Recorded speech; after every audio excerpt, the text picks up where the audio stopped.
Blog സ്പോട്ടിലെ രാജകുമാരൻ.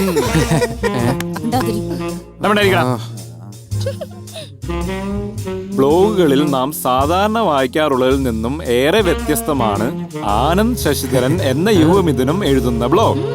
ചിരിപ്പിക്കുകയും ഒപ്പം ചിന്തിപ്പിക്കുകയും ചെയ്യുന്ന വളരെ വിരളമായ ബ്ലോഗുകളിൽ ഏറ്റവും ശ്രദ്ധേയമായ ബ്ലോഗാണ് ആനന്ദിന്റേത്. എടാ രക്ഷപ്പെട്ടല്ലോടാ നീ. പിന്നെ ഈ ബ്ലോഗിനെ കുറിച്ച് ആദ്യം പറഞ്ഞത് ഞാനാണ്. അതുകൊണ്ട് അതിന്റെ ക്രെഡിറ്റ് മുഴുവൻ എനിക്ക് തന്നെ തന്നേക്കണം. വന്ന വഴി ഞാൻ മറക്കില്ല റോയിച്ച. ഒന്നുമില്ലാതെ ഈ കൊച്ചിയിൽ വന്നപ്പോ എനിക്ക് താമസിക്കാൻ ഒരു സ്ഥലം തന്ന്, എന്ത് ചെയ്യണമെന്നറിയാതിരുന്ന സമയത്ത് എന്റെ കയ്യിലൊരു ലാപ്ടോപ്പ് വെച്ച് തന്ന്, നീ എഴുതടാ നാട്ടുകാരത് വായിച്ച് ചിരിക്കട്ടെ എന്ന് പറഞ്ഞ ആ മനസ്സ്, അതെനിക്ക് മറക്കാൻ പറ്റില്ല റോയിച്ച. എന്നെയും കൂടി ഓർത്തോളണേ, മറന്നുകളയല്ലേ. ഞാൻ മറക്കാൻ ആഗ്രഹിക്കുന്ന ഒരു മുഖം നിന്റെ തളിയാ. എടാ നീ ഞങ്ങളെ കൂടി ഒന്ന് കൺസിഡർ ചെയ്യണടാ.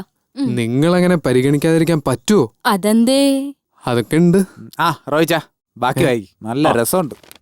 ഒരു നടൻ കൂടിയായ ആനന്ദ് തന്റെ ജീവിതത്തിലെ നർമ്മം നിറഞ്ഞ നിമിഷങ്ങളെയാണ് ബ്ലോഗിലൂടെ ഷെയർ ചെയ്യുന്നത്. അത് കൊള്ളാം. അപ്പൊ അവള് നിന്നെ ശരിക്കും പൂട്ടി. നീ എഴുതുന്ന മണ്ടത്തരങ്ങൾ നിന്റെ ജീവിതത്തിൽ ശരിക്കും നടന്നതാണെന്ന് അവൾ ലോകത്തോട് മുഴുവൻ വിളിച്ചു പറഞ്ഞു.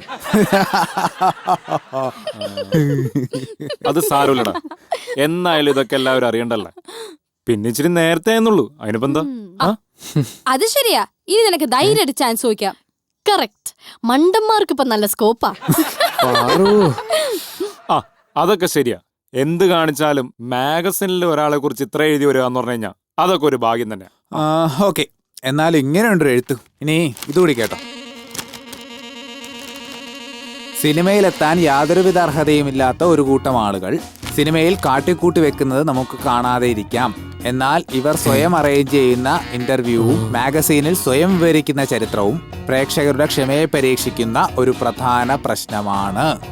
മാഗസീന്റെ സ്ഥിരം വായനക്കാർക്ക് ഏറ്റവും ബുദ്ധിമുട്ടുണ്ടാക്കുന്ന ഇത്തരം ആളുകളെ പൊതുജന മധ്യത്തിൽ നിർത്തി സമാധാനം പറയിക്കാൻ ഇവിടെ നിയമം വരണം. എന്നാ ഇവന്റെ കാര്യം പോക്കാ.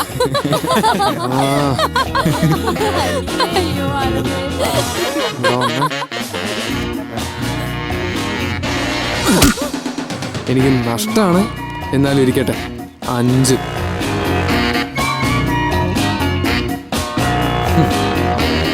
അല്ല പിന്നെ കഷ്ടം.